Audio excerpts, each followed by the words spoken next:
kind of a fine-sized center, so just still, there are trips up to the attic. Yeah. Right, to get all the stuff. Yeah. Yeah. Yeah, It was like 81s are the. So we are done at 11:15 and we have covered depression, but not like bipolar, covered depression. Oh, And I don't think it necessarily matters, but just so you know, the one who's talking right there is Mike. So like if you Oh, like okay. want to Okay. talk to him. he- Oh, great. Just so you know. That's very No, fair. like he's very great, but just so you don't like it. Perfect. I figured it might be helpful to know. You. Yeah. Yeah. And Trying to. not to call him out, like just so you Right. help you. Yeah. I appreciate that. Yeah. It's helpful. But they're like very like wonderful. Oh, they always are. That I have to leave at 10:30 for a doctor's appointment. Thank you, especially today for letting me know. Thank you. And I'll You set guys up have a good- anybody.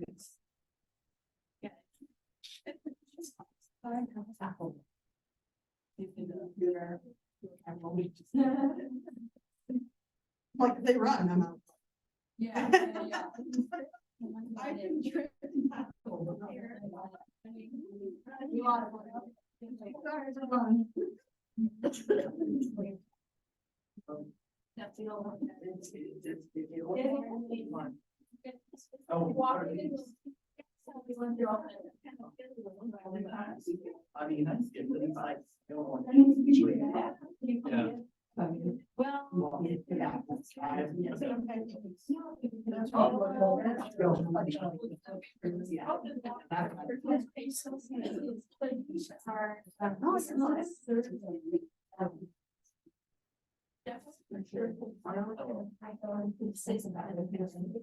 Yeah. Yes. Yeah, actually, yeah, you know. There's anybody right next to me. Yeah. Or taller. You're exactly. That's it. Yeah. Can I keep Good this? morning.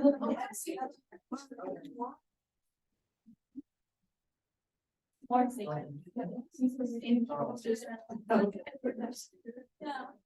I will. You need to start putting on.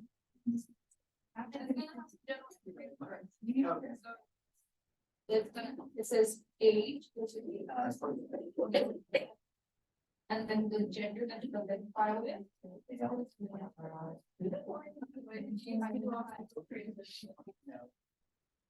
And then your race on white instead of. I hope, I really, I don't, it's like, I don't really care too much. And I'm a person, but I don't really find, like people like that, but that's much more practice. I guess wants to be completely. Like, gee, Like. Some probably. maybe college. There's those that.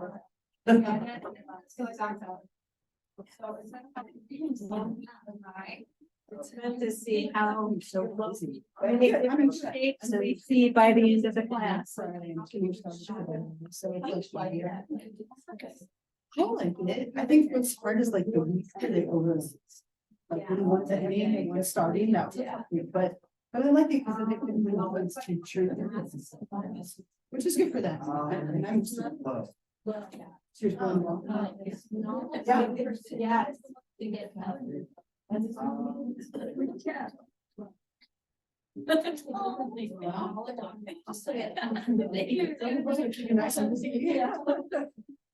Yeah. Yeah.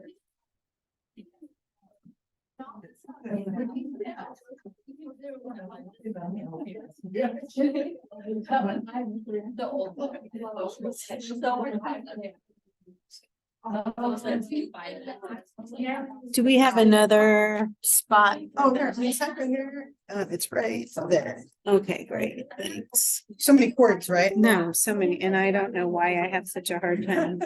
Okay, let's see if I can. All right, so we're very lucky to have our wonderful health center with us today. I'm gonna hand all of you over to them. Please make sure you ask questions and answer questions and give them your attention. And, you know, as I said, I'm not gonna be lecturing on this topic, so I'm gonna let them cover it. You have your weapons. It's just taking time to. My kids used to use weapons, like I saw them used to. That I thought it was such a good parent, and then they would beat each other with it. Stress stick, not a weapon. So It's one way to de-stress. Slash stress stick. So, but they're all lawyers, and I will be sitting there by the door. Yes.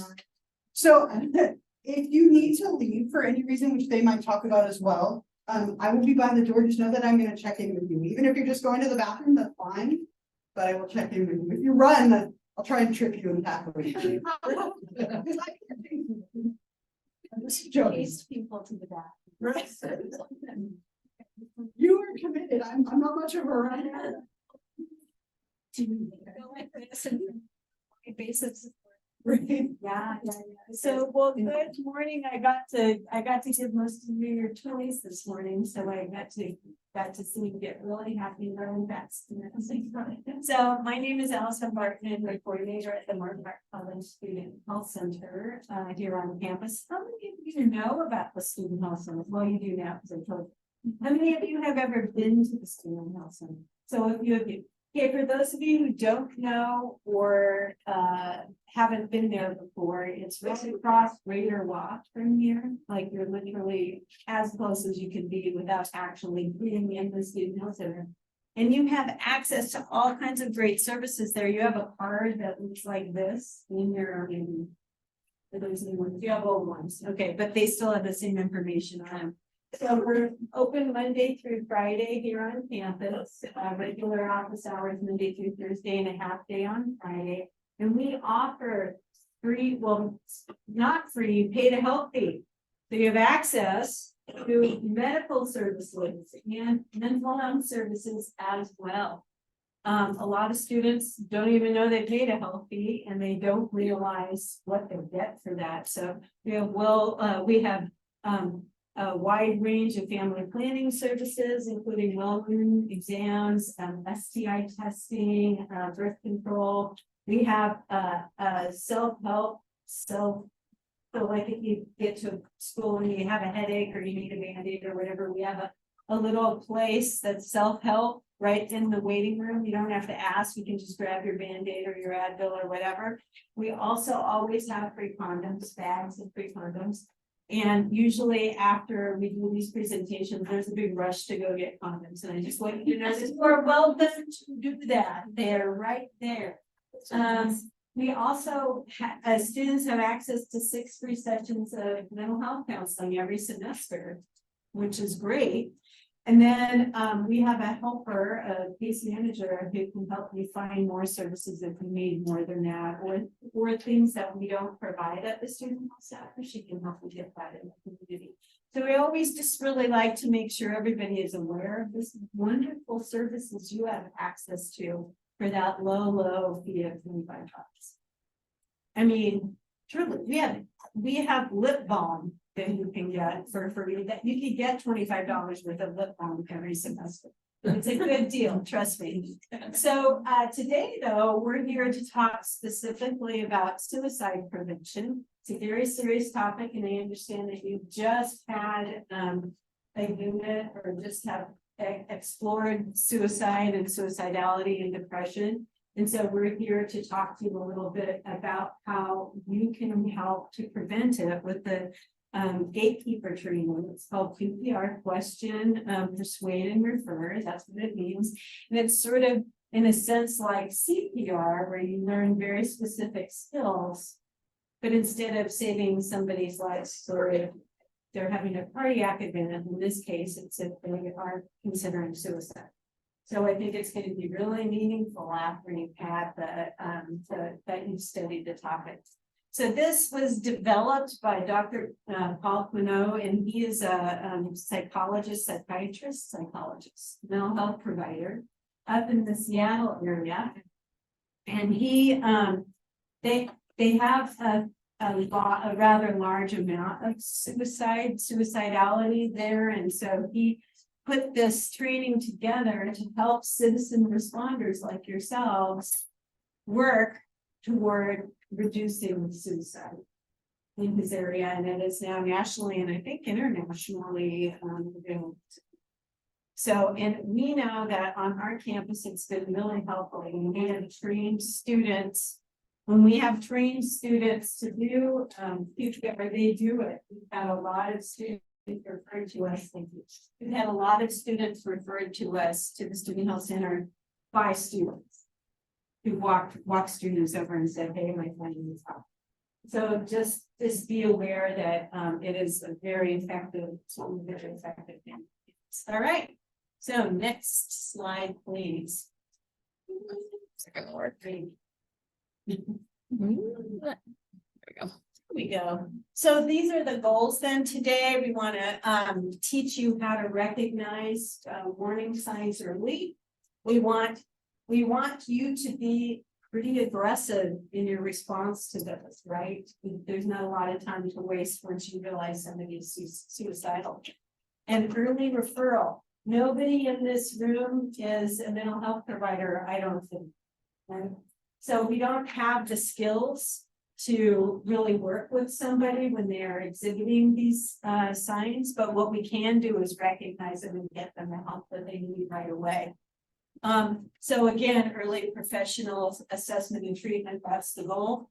And then the other thing is we want to work together to decrease stigma. We're going to hear a little bit about stigma later in our presentation, but a lot of times people are ashamed to admit that they're depressed or that they have any other mental health issues.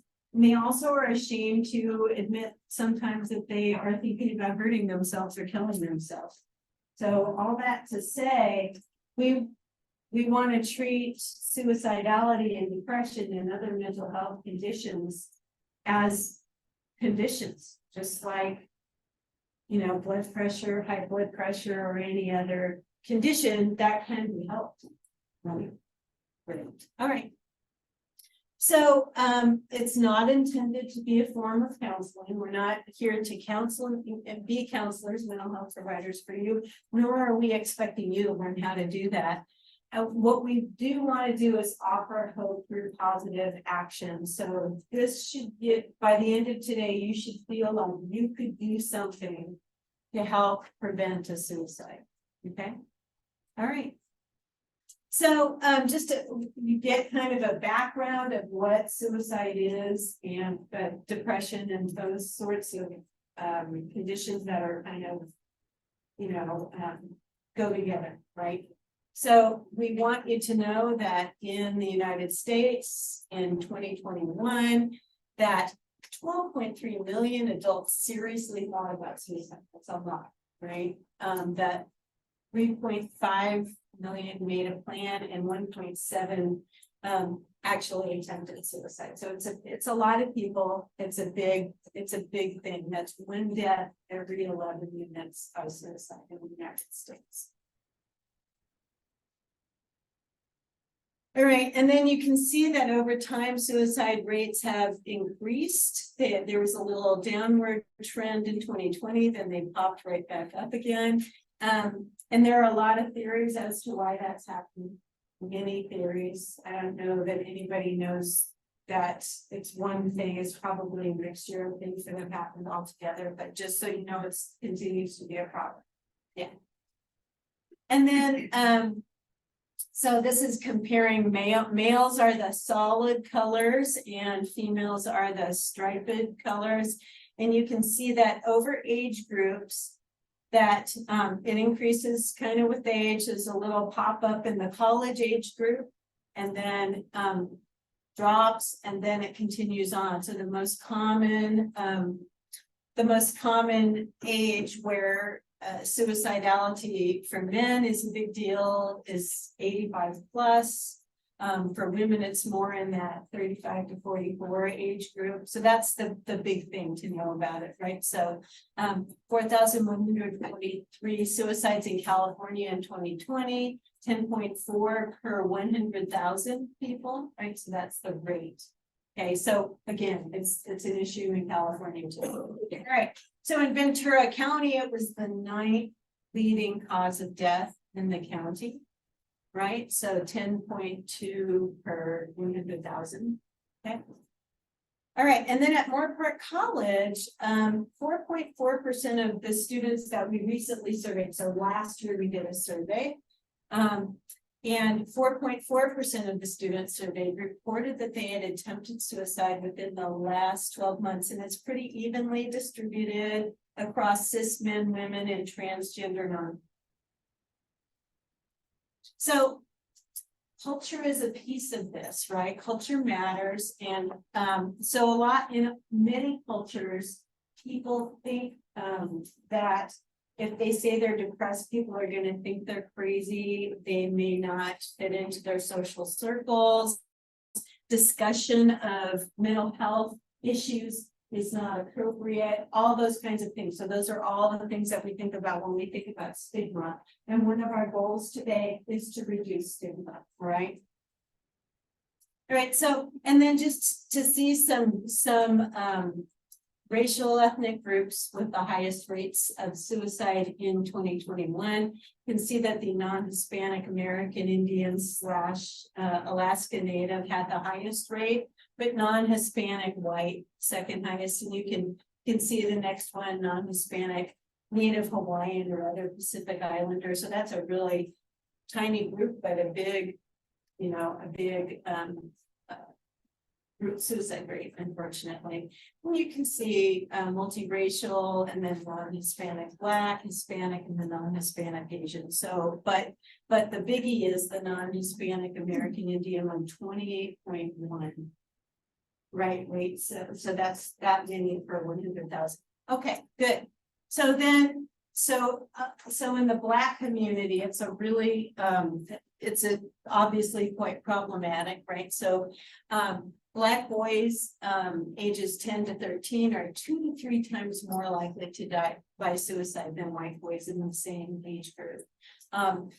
Black men are particularly concerned about the stigma in general, not every Black person, but in general, right? And then about 15.2% of Black adolescent females had a previous suicide attempt in the last 12 months. So all the different parts of the of that group. All right, Black females increased between 2001 and 2017, 183% increase rate of suicide, and Black males had a 60% increase. So in that period of time, as we were ramping up, we saw some really outsized ramping up between Black females and Black males in one period of time. And then if we look at it in Ventura County, we can see that for Hispanic, Latino, white, non-Hispanic, and Asian non-Hispanic, suicide is not in the top 10 causes of death, but in the Black non-Hispanic, it's number 6, right? So we can see it even in our county that it's a significant part of the causes of death for that group. All righty, and then in the Latinx community, Latinx women have a higher prevalence of depression, 46% versus Latino men, which is 19.6%. So there's a higher rate of depression. First and second generation Hispanics are significantly more likely to exhibit symptoms of depression than other immigrants. And I've heard lots of theories as to why that is. One that I thought was really compelling was just that people coming here, immigrating to the United States, have their kind of their former cultural ways and people that are part of their community with them and have those support systems in place. But the subsequent next couple of generations don't. So that's one theory for why that might be the case. And then this is really big, and it's true not only of this population, but all populations, and that is there's a lack of Latinx healthcare professionals available for those seeking help. So that's a problem, and it's a problem across most racial and ethnic groups. And it's something we're going to show you some examples of strategies to use later to help find help. Okay. All right, so, and then in the API community, it was the second leading cause of death for Asian Americans aged 15 to 34, right? And then, among all Asian Americans, those aged 20 to 21, so that college age was bracketed, right? 12.44 per 100,000, it's a lot. Asian Americans, again, it's another thing, like mental health issues, especially depression, can be seen as kind of a weakness. It's very stigmatized. And so it's another group that we have to just be very caring, careful, and really work with them to, to destigmatize. Yeah. Okay. And then in the white community, white males have the highest suicide rates. In California in 2020, 61% of suicides were by people who were white. Okay.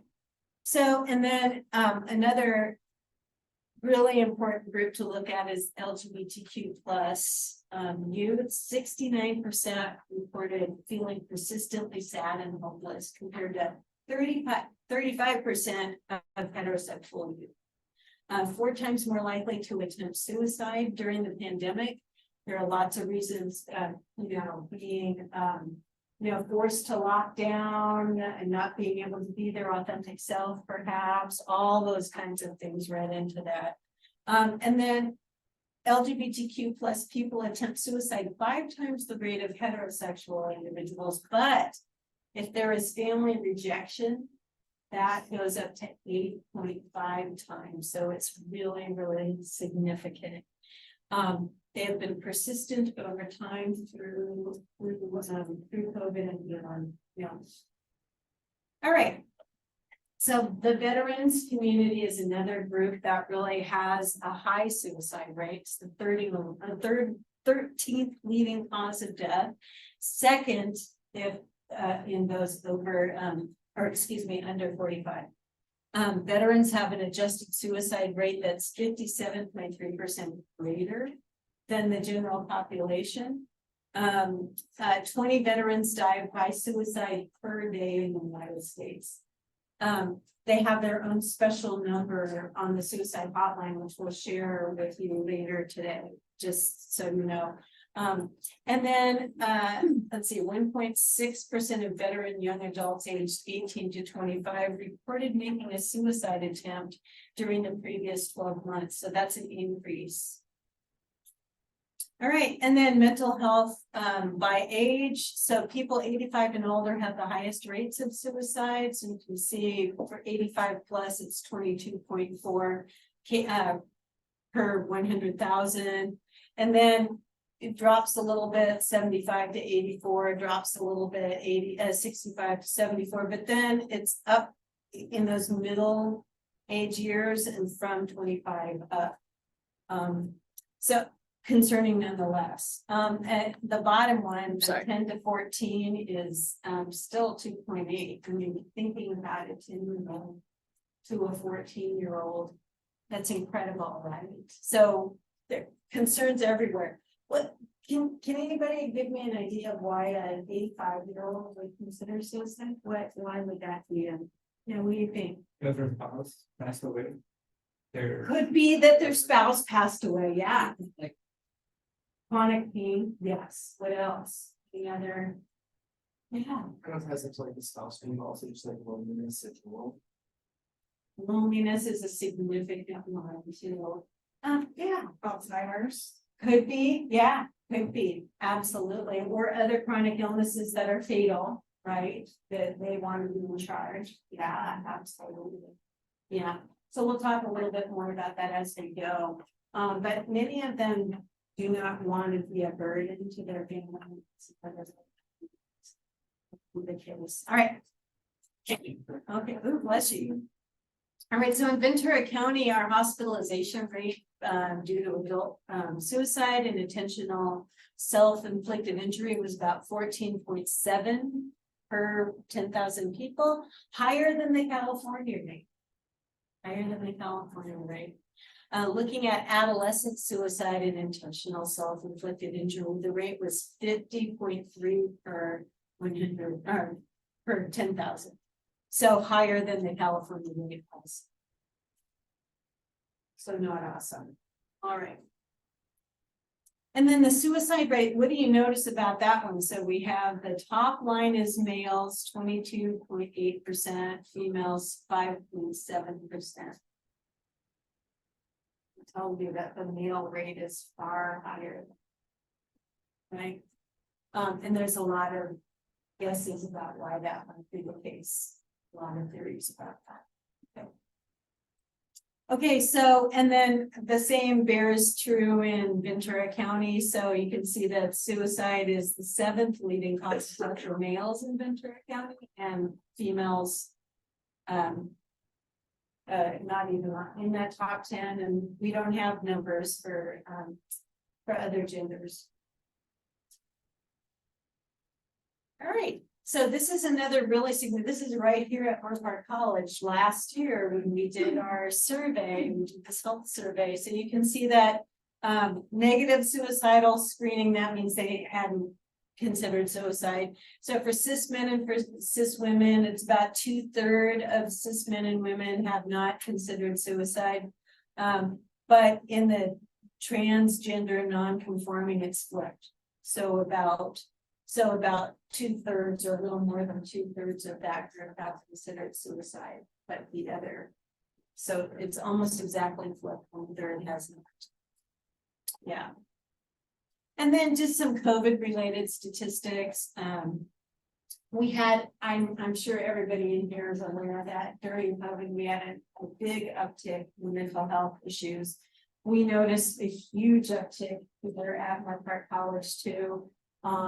We had this drastic jump in the number of people getting the mental health appointments, which is great, right? We want them to get the mental health appointments, but it was like, oh my gosh, where are we going to put them all, right? So we have, I just want you to know that we have really beefed up our mental health providers. So we have lots of providers now. We don't have any wait time at all for mental health appointments on our campus, and we're very proud of that. We're here to serve you because there doesn't seem to be a drop yet in the mental health issues on campus or across the United States.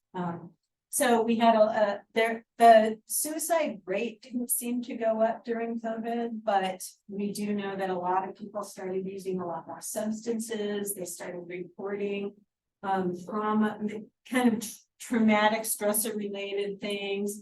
Caregivers really big. Why do you think caregivers, like, so a caregiver is somebody who's caring for somebody with a chronic illness, or why do you think that a caregiver would be reporting mental health issues? Especially during COVID. Yeah. It's stressful, it's a lot of work, it's depressing, not taking care of yourself, you're taking care of someone else. 100%. Yeah, yes. There things that are being split. Yeah, it could be. Yeah, it could be. Oh, so so this caregiver so this is, and I should have said it, unpaid caregiver. So these are people like at home caring for it, but they also could be, healthcare providers too that were doing double duty at home. That certainly helped, right? So the caregiver, and then during COVID, there wasn't even a way of getting some help in help you, right? Because we were all in lockdown and nobody could go anywhere, right? So all of those things together are very stressful. It's depressing, you're right, absolutely. And then definitely rates for anxiety and depression and suicide were worse for people of color for a variety of reasons. All right, so again, I mentioned it before, there's a lack of readily available providers for people that available for culturally and linguistically that are culturally and linguistically appropriate. And that is a problem that still persists. And it's something that we're working, encouraging people from all different, cultural groups and linguistic groups to become mental health providers. We work really hard to try to create a diverse group of mental health providers here on our campus. This is where our students go. All right, so then we're talking about methods of suicide.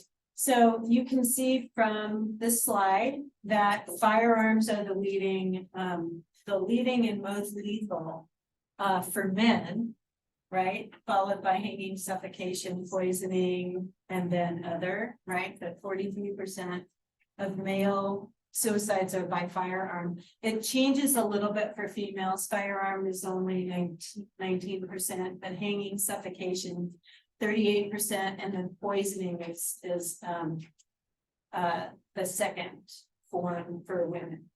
Right? Yeah.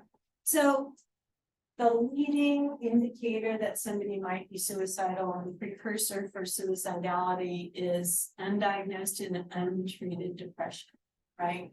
So expressing hopelessness is the #1 clue that somebody would give you to let you know that they were maybe thinking about suicide. And so that's why one of our goals here today is to help you feel hopeful that you can help, but also be able to give hope to somebody that you're working with who might be considering suicide. All right, so check out the slide up front and I'll describe it too. So on the left, we have a PET scan of a depressed individual, and you notice that the PET scan is all blue with very few lit up areas, right? And then on the right, we have a not depressed person, and that person has a lot of lit up areas. So what do we think it means when an area of the brain is lit up? What does that mean? Any ideas? Yes. Yeah. It's working, it's functioning, it's doing its job, right? So when we see that in this, on the left side, we see that not a lot is going on in your life, but that person is really not operating in all cylinders, right? So knowing that, what do you think some of the signs and symptoms, or most common signs and symptoms of somebody experiencing depression, what do you think that you might see in that individual? Yeah, low mood. And low mood, not in a, yes. Yeah, what else? Yeah. Isolation. They might be isolating themselves. Yeah, absolutely. What else might you see that would lead you to believe that that person is suffering? Yeah. Like, lack of hunger. Yeah, they could not be hungry. They could have not been eating very much at all. And the opposite is true too. Sometimes people with depression start eating a lot, right? So what are some other signs or symptoms that you might see? Yeah, exhaustion. They could just seem tired and exhausted all the time. Would you really say that to the same thing? Yeah. Yeah, I've got energy not before. Yeah. Do they seem to enjoy their usual activities? No. That's a really big one when you see somebody kind of, they love doing it, so they love shooting hoops with their friends, and they love, going places and doing things, and suddenly they're not interested in it at all. All right, fine. So let's see if the things that we mentioned are on the list. So loss of interest in or pleasure or motivation. So heightened emotion. So somebody said low mood, you said low mood, but you could also have a lot of anger and other, kind of emotional meltdown kind of things too. Profound sadness, guilt, or shame. That's kind of your low mood. Fatigue or loss of energy, you mentioned, and then sleeping and eating pattern changes. So it's not really so much not eating a lot or eating a lot. It's that, is it different too? Was another piece of it, right? Okay. So so we saw the little PET scans before, right? And we saw the blue side not very active. So you can imagine that could be the thing that causes people to have difficulty concentrating or making decisions, right? Somebody said isolation over here, withdrawing from friends or family. So a lot of times people are thinking that they're in a hopeless or helpless situation. We'll talk a little bit more about that. And then thoughts of death or suicide, or wishing to be dead, or making comments like that. God, I just wish I were dead. That sort of thing we might hear. All right, so there are lots of myths about suicide. So we're going to talk a little bit more about those. So no one can stop a suicide. It is inevitable. If you've decided to kill yourself, that's it, right? So that turns out not to be true. And we wouldn't be here if that were true, right? If you couldn't do something to prevent it. So if people in crisis get the help they need, they may never even be suicidal again. Okay? And then confronting a person with suicide will only make them angry and increase the risk of suicide. This is very untrue. A lot of people are worried that they will give the person the idea to kill themselves. If they ask the question, are you feeling like you're going to kill yourself? To talk about suicide. That is not true. And in fact, when you ask the person the question, usually they're pretty relieved when you ask them the question, because either they weren't suicide and like, oh no, I'm not thinking about killing myself. It's almost like a positive thing, like, no, I'm not feeling that bad, right? But if they are suicidal, they're relieved that somebody's finally asking them about it. It feels like a relief most of the time. You know, one of their nurses at the health center always talks about she's only had one person ever get really upset with her about asking that question, but she still got help. And she still did all this stuff. So even if they get mad at you, it doesn't matter. Too bad, so sad. You still want to help them, right? But most of the time they're relieved to be asked. All right. And then only experts can prevent suicide. So again, would we be here if that were true? No, a lot of times it's a friend or a loved one, so a caring individual that notices how the person seems to be feeling and talks to them about it and then gets them help, right? But a lot of times a person feeling this bad isn't going to get themselves help, right? And so people considering suicide keep their plans to themselves. Yeah, they do sometimes, but most people considering suicide communicate their intent during the week preceding.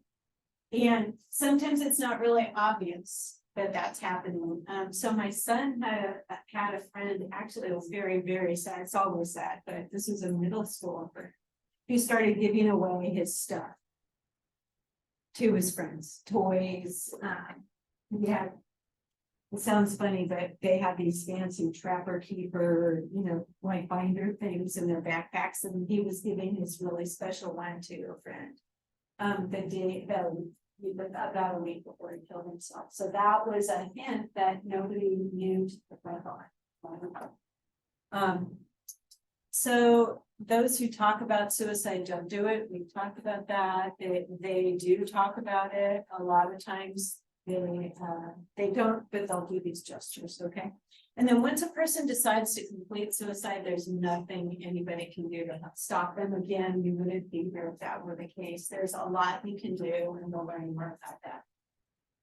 All right, so suicide clues and warning signs. There are more clues and signs of the more clues and signs observed, the more likely that they are really being serious about it. We want to take all of these clues seriously, even if we think somebody might be just joking around, like, oh, somebody just killed me, I feel like killing myself. Sometimes people say that and then they're just, you know, verbalizing their exasperation about something. But if you don't, especially if you don't know that person very well, it's a good idea to step, right? Okay, so these are direct verbal clues. I have decided to kill myself. That's about as direct as you can be, right? I wish I were dead. So how many of us have heard that or even said that before? A lot of people have said that before and they're just kidding. Still really important to check, right? I'm going to commit suicide. I mean, these are very direct. If such and such doesn't happen, I'll kill myself. So that's a biggie. We actually have a story that we usually tell at this point about a student who was in a math class and he was talking to his fellow students. He goes, if I don't get an A in this class, I'm going to kill myself. He was really a serious student. He was having a hard time with math and he wanted to get into medical school and he didn't think he could get in if he didn't get an A in the course. And he felt a lot of pressure from his family to be a physician too. And luckily, one of his classmates took it really seriously and reported it. And it turns out the student really was planning to kill himself if he didn't get an A in the class. got the help he needed, didn't kill himself, but it was because that student heard and got him the help that he needed, asked the question, got the help that he needed. Right? So it's really a serious thing. And a lot of us would say, I'd like to get a C in that, forget A. What's that? But so judging somebody else based on your ideas of what's acceptable or not also isn't helpful. We just have to listen to how the person is feeling and what they're saying. Okay. And then there's indirect, right? So I'm tired of life. I can't go on. My family would be better without me. Who might say that? Kind of hinted at that earlier. I'm thinking, yeah. Yeah, the person with all the medical stuff, but not always older, sometimes younger, some chronic illness, or that like they feel like they're a burden on their family for whatever reason. That's not an uncommon thing to hear, but really common in older people. Who cares if I'm dead anyway? I just want out. If you hear somebody saying I won't be around much longer, that's a really big tip off that they might be thinking about. And pretty soon you won't have to worry about this thing. It's a good reason, good time to ask the question, why is that? Yeah. Okay, so what are some of the behavioral clues? Any previous suicide attempt? If you notice that somebody suddenly gets a gun or starts stockpiling pills, that's an indicator that they might be considering suicide. If they have multiple symptoms that we already talked about, the moodiness, the depression, hopelessness, any of a combination of any of those symptoms we talked about earlier. And again, giving away prized possessions. Same with putting personal affairs in order. Right? So for somebody my age, that's responsible behavior. When you're older. When you're in, elementary school or even a young college student, right? It's very unusual to be creating a will and giving things away. We had a student on our campus one time that gave a family heirloom, a necklace of some sort, to a classmate in one of her classes. That was a good friend of hers, and that good friend became very suspicious and got her the help she needed.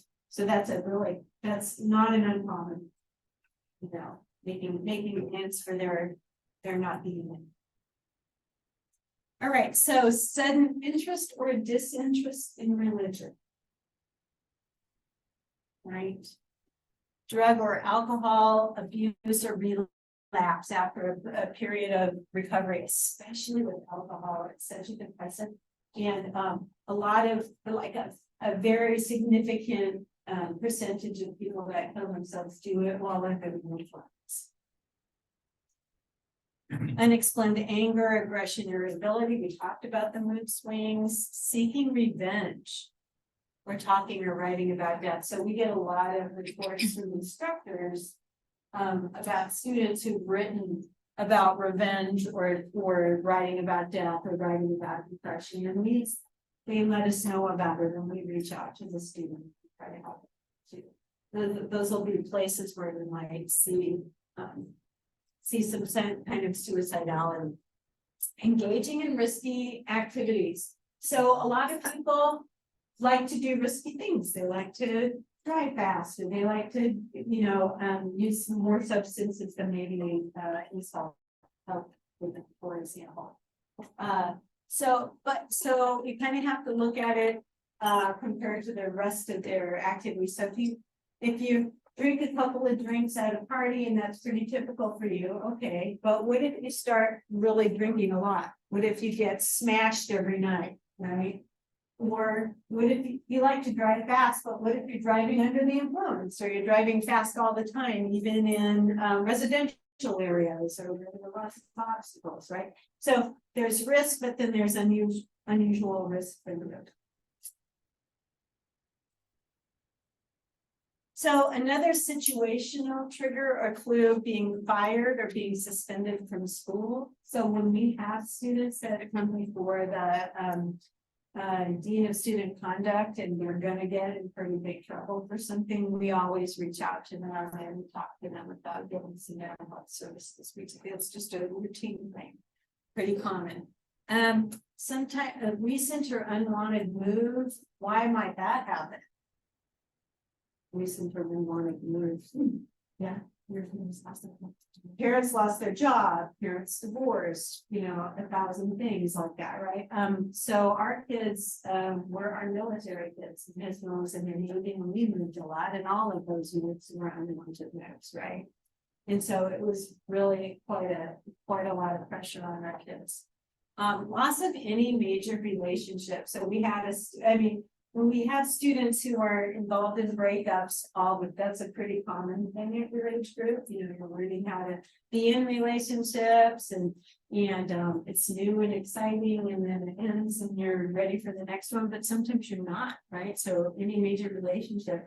So we had a student many years ago who was in class and just started crying in the class.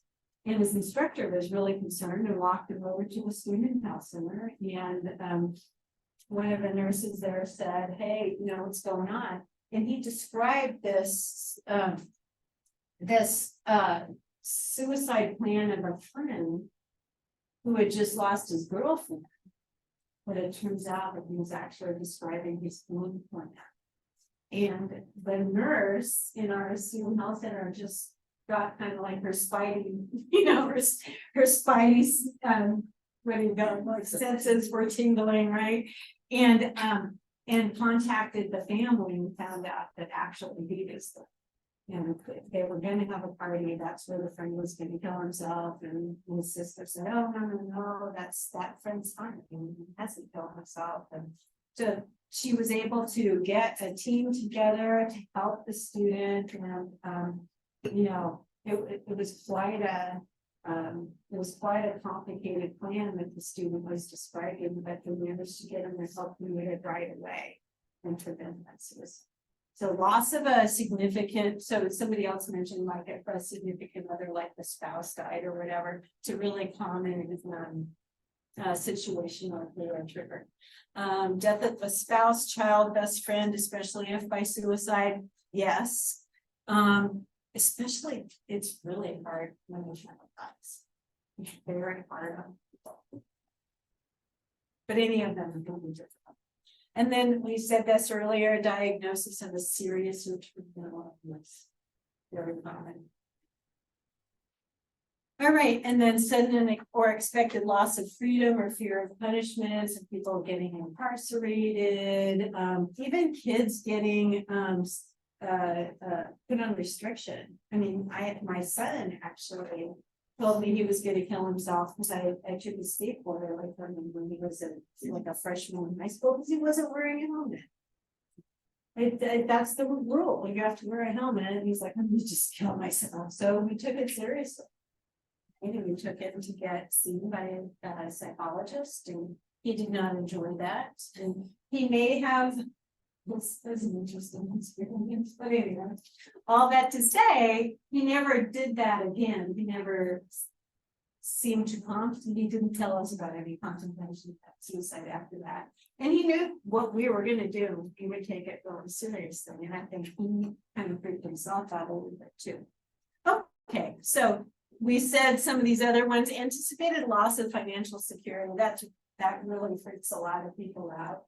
Is a fairly common cause or trigger. Humiliation, bullying. Do we have bullying? Absolutely. How do people bully in college?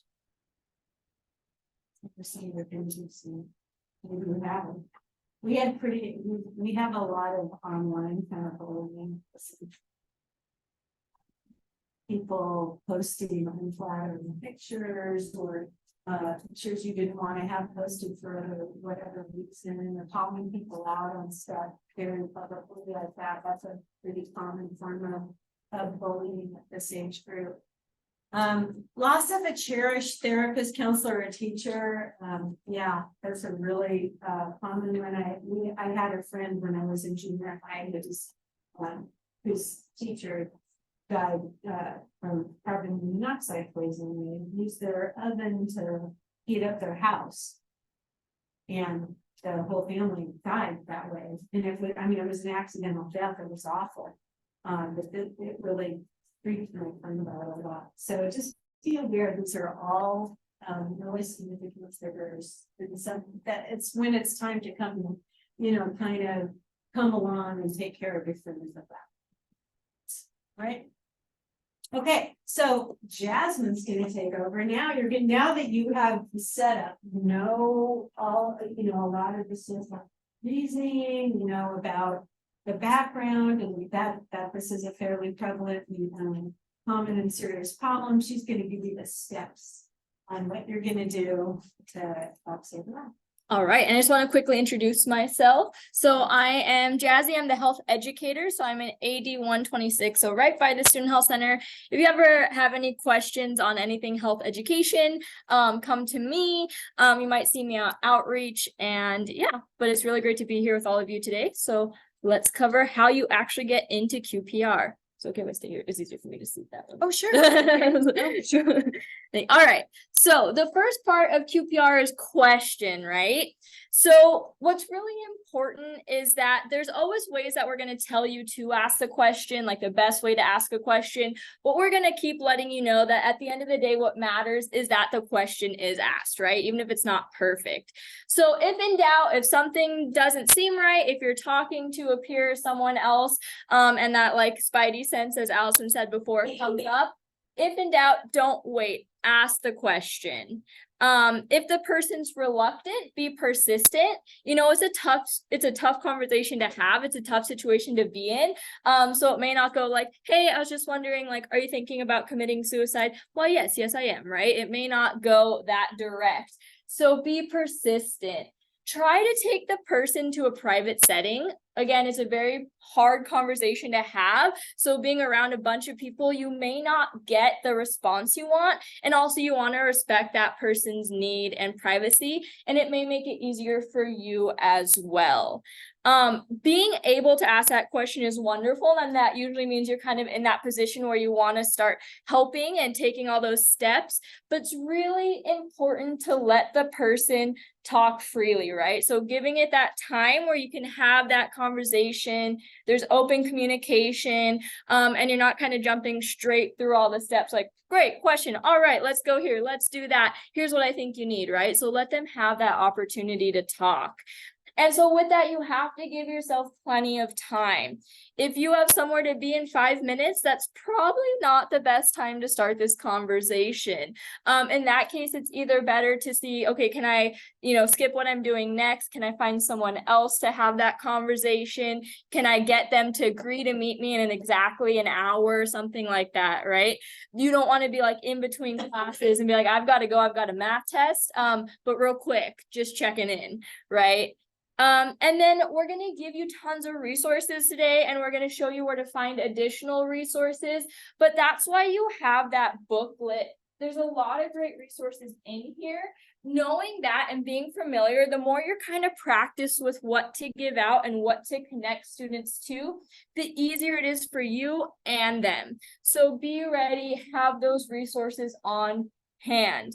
And then again, right, we want to do everything perfectly, but it's more important that you ask the question. Doing it wrong is not likely to elicit like a bad response, right? There's just a way to do it that is more effective. Okay, so we're going to start with like less direct approach. Who's comfortable being like super direct? Who's comfortable being super direct? Like, I don't mind. And then who's more like, this seems challenging, I would like to go a little less direct. And who has no idea? Right? You don't know till you're in that situation. But often we kind of know what works for us. And so this is why we give a few different options as to how to start that conversation.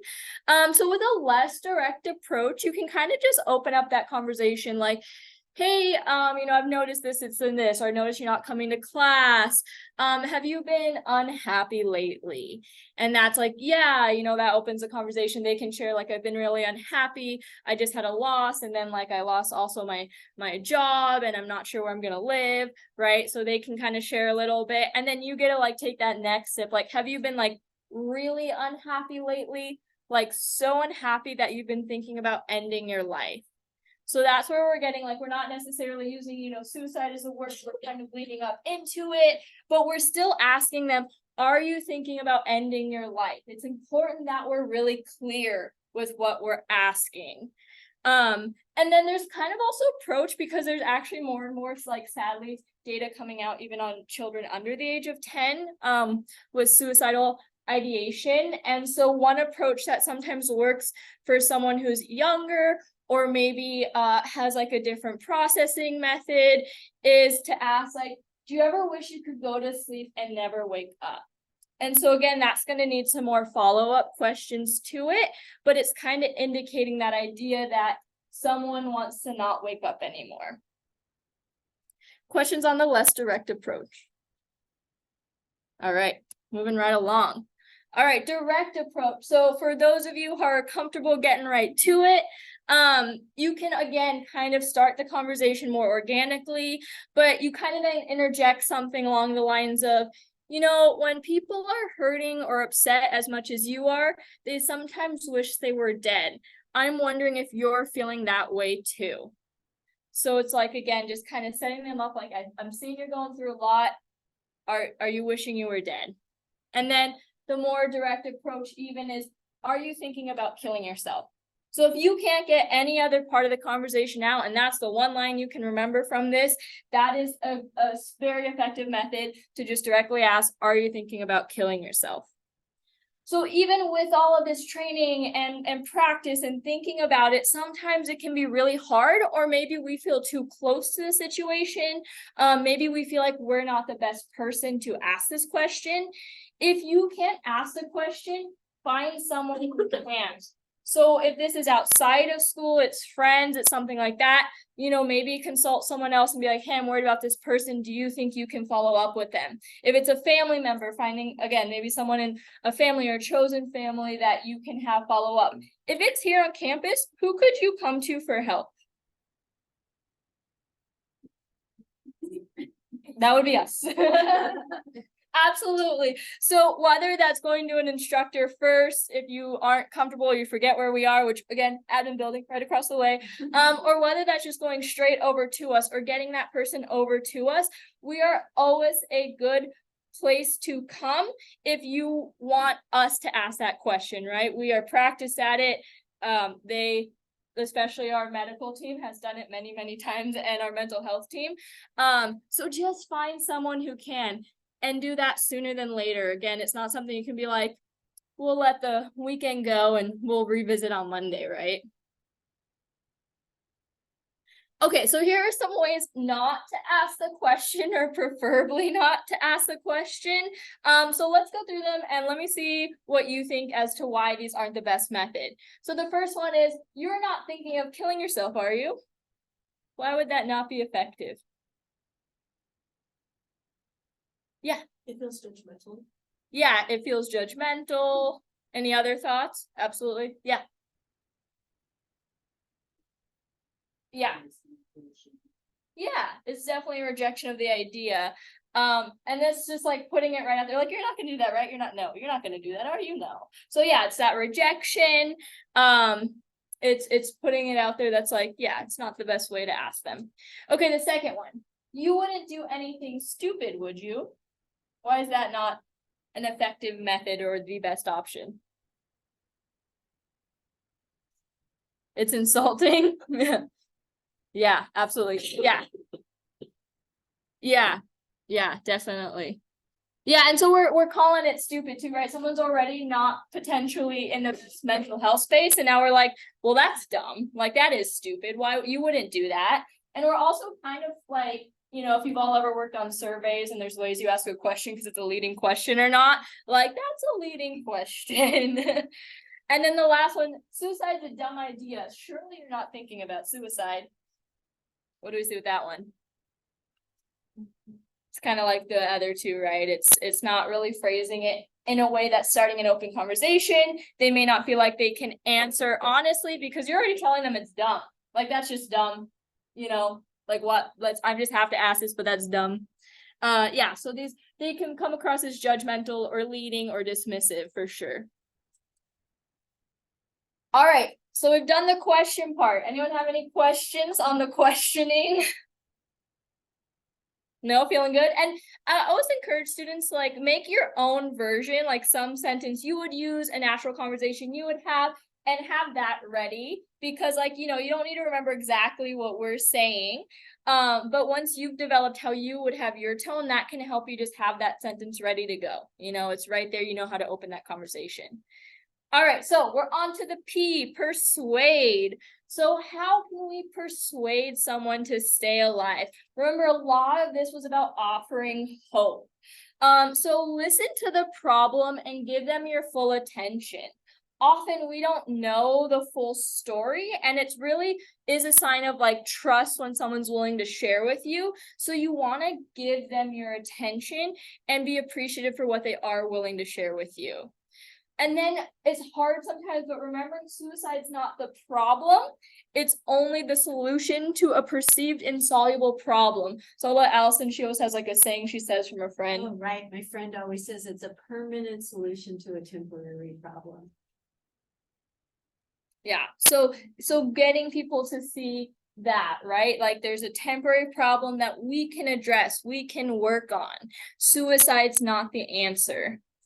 And then don't rush to judgment. What may seem like a small thing to us, like, why would you think about killing yourself over a grade? Why would you think about killing yourself over a breakup, right? We can't judge that. We don't know the full context of everything. Even if someone opens up and shares with us, chances are we don't know all the things that backstory that, right? So it's really important to kind of be that place of just non-judgment, and it can be a lot. Hearing that can be a lot, but the opposite thing that we want to do is be like, oh, that's not a big deal. Like, dust yourself up, you're fine. And then again, offer hope in any form. Anything you can do that offers some form of hope, whether that's, like we can get through this hour, we can get through this day, we can get you resources, like I just learned about this new thing, any form of hope or hey, I'm there for you, like I'm one person who cares is beneficial. Or even like going through those positive things, like you have a pet who loves you, right? That pet needs you. Any form of hope. All right, so some more tips on persuading. So persuading tends to work best when you do the following. So persistent statements that suicide's not a good solution and suggest better alternatives can be found. So again, focusing on suicide's a permanent solution to a temporary problem. Here are all the alternative things we could do instead. Focus on healthy solution to problems, not the suicide solution. So healthy solutions would be getting help, finding support, things like that, right? Addressing things like, okay, well, I see you're having financial issues. So in addition to mental health, like we can find someone who can help talk about financial stressors, right? We can find someone who can help you find resources for that. Because like at the end of the day, there are a lot of supportive resources out there, and sometimes it's just connecting the person to that. Accept the reality of the person's pain, but offer alternatives. So that's kind of in the alignment with, we may not understand that pain, but that pain is real to that person. So we have to understand that when we're speaking with them, right? Like, I understand you are in pain. I hear you, like you get to be in pain, but here's what we can do to help you get out of that pain. So it's not dismissing like, well, you shouldn't be, or like, it's not that bad. It's finding those alternatives and being respectful, right? Again, understanding that we maybe don't understand the whole situation, but we can respect them. We can treat them with dignity. We can offer hope in a way that respects their culture, respects their identity, respects what they're experiencing. And collaborate the person and ensure them of your ongoing support. So if you're able to be a support person, that's really helpful when trying to persuade someone to stay alive. If you're willing to say, I'm someone who's here for you. I'm going to be there along this journey with you. Like, you can check in with me. I can help connect you. Being one of the people on the team that helps support this person can offer hope. Because again, it's someone who cares. And then just one more time, offer hope in any form, in any way, anything you can find to help someone see that little light. A really common thing is, right, you're trying to help, you're trying to offer support, and someone says, like, I've done treatment, I've gone to therapy, it doesn't help, it doesn't work. And so that hope can be like, what if this time it does work? What if we find you the right mental health provider that connects with your background? What if we find they're able to find a right balance of medication for you? What if this time there's some changing factor and this time it works? All right. We all feel like we can persuade someone? Questions on persuade? Yeah. Doing all that. Yeah. And you can't get through it first. Yeah, so if there's imminent danger, we kind of cover that at the end. That's usually then ends up being like a 911 call to make sure that someone's not immediately going to harm themselves or someone else, and then that resources could get there. Otherwise, it's like trying those techniques until you can get some. We'll talk about some things like commitments to stay alive, actually taking someone directly to treatment or help. Those are kind of the main ones. Anything to add? Yeah, crisis text line. Crisis text line or 988 for mental health emergencies. Those are all really good because often too, and we'll kind of talk about that in this refer section, you can start getting help with that person right away, right? You get that commitment, like, let's just text this number together. Like, I'll do it on my phone, I'm here. I'm going to make this call because I'm worried right now. Does that answer your question? A little bit. You want to talk to anything about like somebody who is considering suicide when they're trapped in a like domestic violence Mm-hmm. and they're so busy surviving Right. and focused on that, have to worry about the kids. Right. I mean, she said to be really the best solution is that myself and the kids don't Get- want that. Mm. So when somebody says that to you, that's a mental health emergency. Yeah, and that would be, there's lots of different resources for that. The coalition is a really good resource for that. They can help get them out right away. So those services are available. 988 is a really good resource to call when you're sitting right there with the person. They'll let you hand the phone to your friend once you've done that, you know. Works like student. Yeah. So knowing, we're going to talk more, but we promise you, we're going to talk more about this in a couple of slides. And if you still have questions, we are here.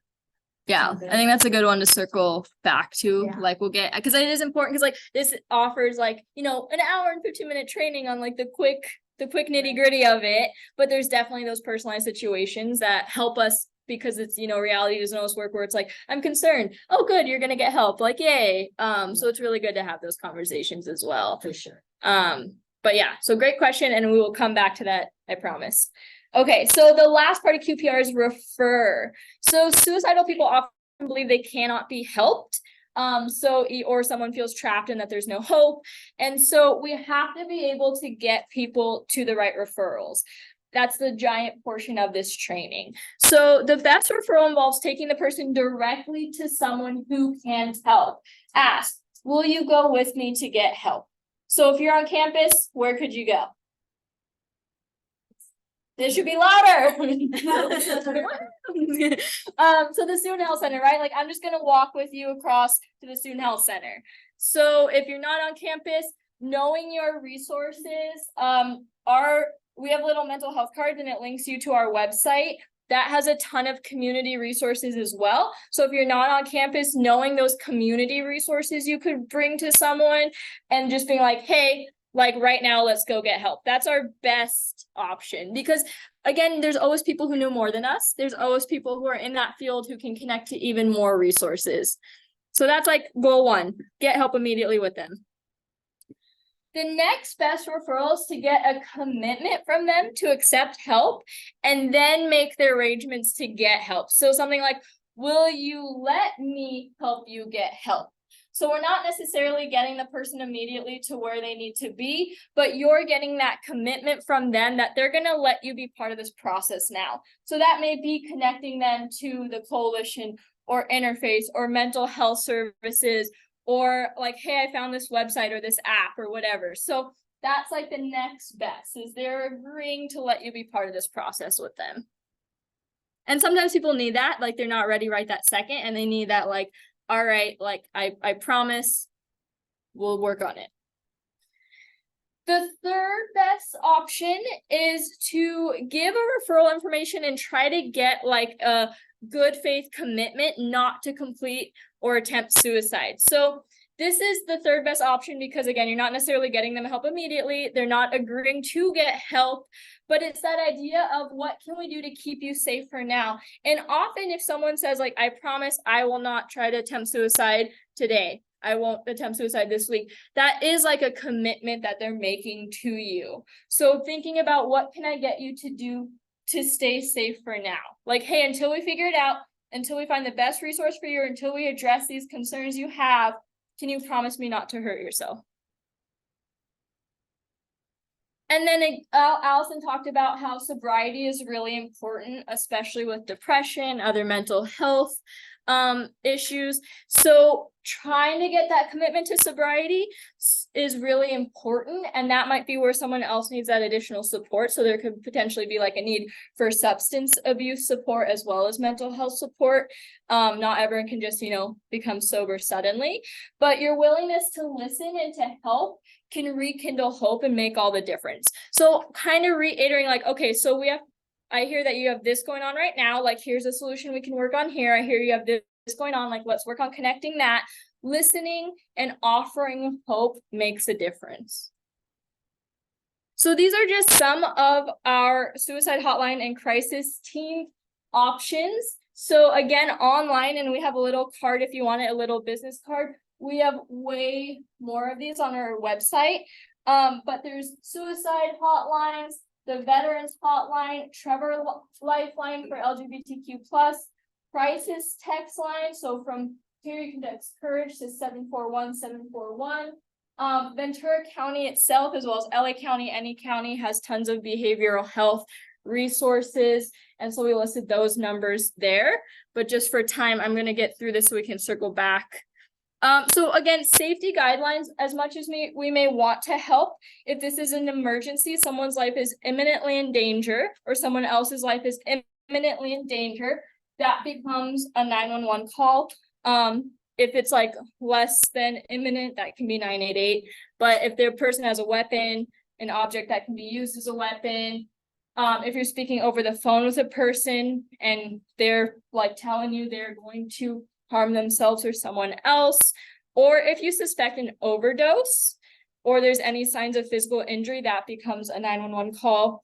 And at the end of the day, you also have to keep yourself safe. So if someone's hostile, if they're armed, like that is not for you to sit and negotiate with them, right? You need to leave the area, make sure you're safe. If you're able to keep them isolated or to report where their direction is to a first responder, that's helpful. But make sure at the end of the day, you're keeping yourself safe. Almost all efforts to persuade someone to live instead of attempt suicide will be met with agreement and relief. Don't hesitate to get involved or take the lead. Again, a few more effective tips is reiterating that you want that person to live, that you're on their side, and that you believe that you can get through it with them. Get involved with other people so it's not all on you, because that can be stressful as well. Do they have family members? Do they have friends? Do they have a religious organization they're associated with? Or if they're a student here, we can help with that. And then if you are able to join that team that supports them, be sure to follow up with them, ask them how they're doing, text them, call them, email them, whatever works. You see them in class, something like that. But showing those signs of care can really make a big difference. So we normally do practice, but we only have 3 minutes left. So what was it? I had blinded the slide, but let me unblind it. It doesn't take very long, so you can at least see what it looks like.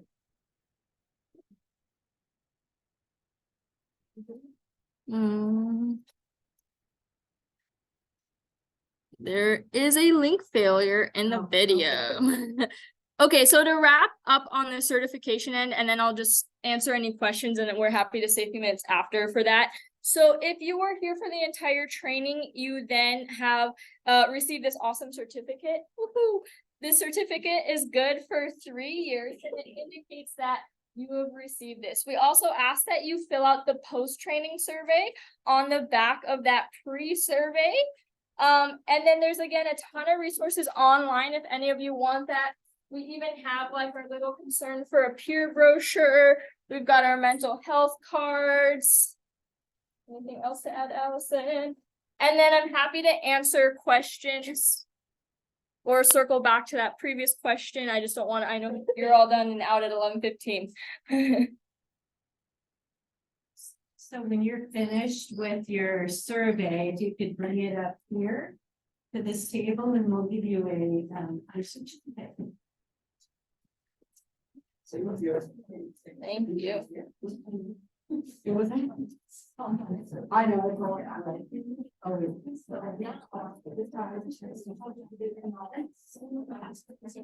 here we go. Thank you.